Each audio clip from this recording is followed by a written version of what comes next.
Hey guys, welcome to my legal classes. This is Ganesh Pujari and we were discussing chapter 8 of Indian Penal Code, which is all about offenses against public tranquility.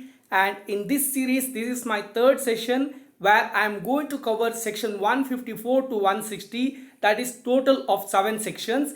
In my two previous sessions, we have already understood about unlawful assembly as well as rioting, and here we are further studying 7 other sections including affray. Why to waste time? Let's get into our first slide. The first section that we are going to discuss in my today's class is section 154. It basically focuses on the liability of the owner or occupier of the land when an unlawful assembly or riot take place. It discusses on owner or occupier of land on which an unlawful assembly is held. Now, if any owner or occupier or any person having or claiming an interest in such land, or an agent or a manager who is taking care of such place, if they are aware that there is an unlawful assembly is going to take place in that particular land, or if there are any riots are going to take place in that particular land, in that case they have to immediately inform to the nearest police station to the police officer. That is the first liability that they have. And if they cannot inform, and in the meantime if they are anticipating any kind of unlawful assembly or riot, they have to try contain it with all lawful means. They have to depress such unlawful assembly or riot, or suppress such unlawful assembly or riot to the best. They have to try their best to contain it in all lawful means, and if they are not doing so, in that case they are punishable with fine of up to ₹1,000 rupees. And under CRPC these are non-cognizable offences, bailable offences. Any magistrate can conduct the trial and they are non-compoundable offences. And remember, there is one very important requirement here, that they should be aware of such unlawful assembly or riot is going to take place. If they are not aware, then they cannot be held as responsible people. Otherwise, that means if they are aware, in that case they will be punishable, as I have already explained. Now I have given a red box where I have given the condition that they have to maintain, and only when they are aware they can do all of this, otherwise they cannot do and they are not punishable.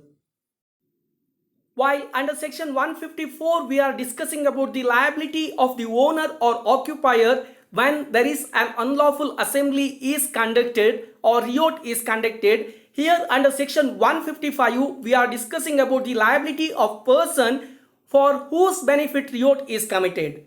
If any riot is committed for the benefit of the owner or occupier of any land, it may be going to be committed for the benefit of such person or on behalf of such person. In that case, the person himself or the manager or the agent or anybody who has interest over that land has the responsibility to inform to the nearest police station. And if they cannot do the same, in that case if the riot or unlawful assembly is going to happen, they have to try their best to suppress or depress such unlawful assembly or riot, and if they are not attempting for the same, then they are punishable with fine.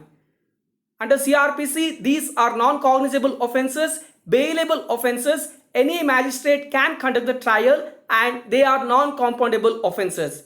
Remember, here the beneficiary from such riot or the unlawful assembly is the owner or occupier of that particular land. Let's go to section 156 to discuss little more detail. Section 156 is about liability of agent of owner or occupier for whose benefit riot is committed. Now, if there are any riot or an unlawful assembly is conducted for the benefit of any agent or manager, and if any of these persons like the owner or occupier or anybody who has interest over that particular land or the agent or manager himself, if they are aware that such riot or an unlawful assembly is going to take place, then they have the liability to contain the same. They have to suppress and depress it, and if they are not doing the same, then they are punishable with fine. And under CRPC, these are non-cognizable offences, bailable offences. Any magistrate can conduct the trial, and they are non-compoundable offences. Section 157 discusses about harboring persons hired for an unlawful assembly. Harboring means hiding, protecting, or sheltering.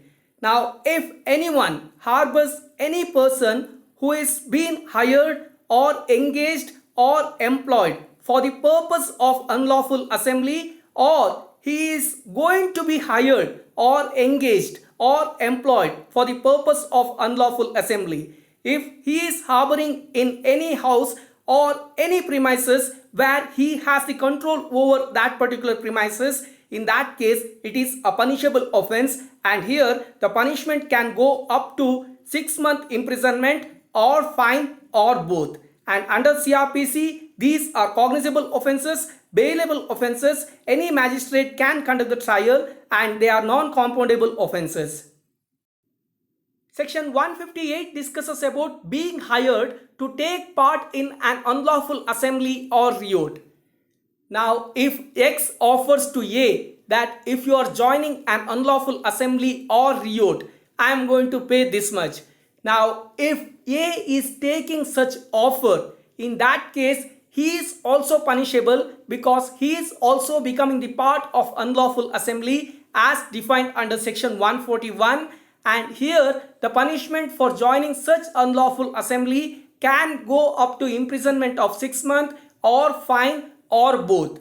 And if A is agreeing to go for such unlawful assembly or riot with a deadly weapon, in that case the punishment can go up to imprisonment of 2 years or fine or both. So this is basically discusses about engaging or hiring or offer or attempt to be hired or engaged. If anybody gets involved in such unlawful assembly or riot, they are punishable as discussed.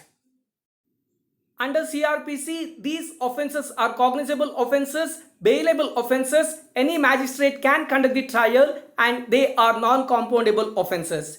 Then comes the last two sections, section 159 and 160. Now 159 discusses about affray. When you hear this term affray, you start thinking that something difficult has come. That is the problem with law.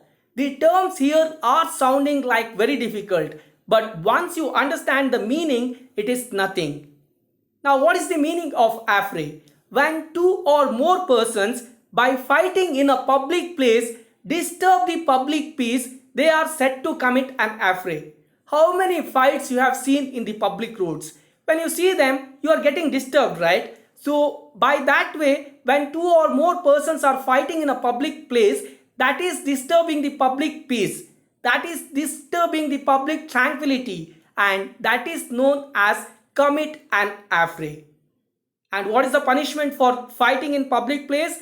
Here the imprisonment can go up to 1 month or fine or both, which is what discussed under section 160. And under CRPC, these are cognizable offences, bailable offences. Any magistrate can conduct the trial, and they are non-compoundable offences.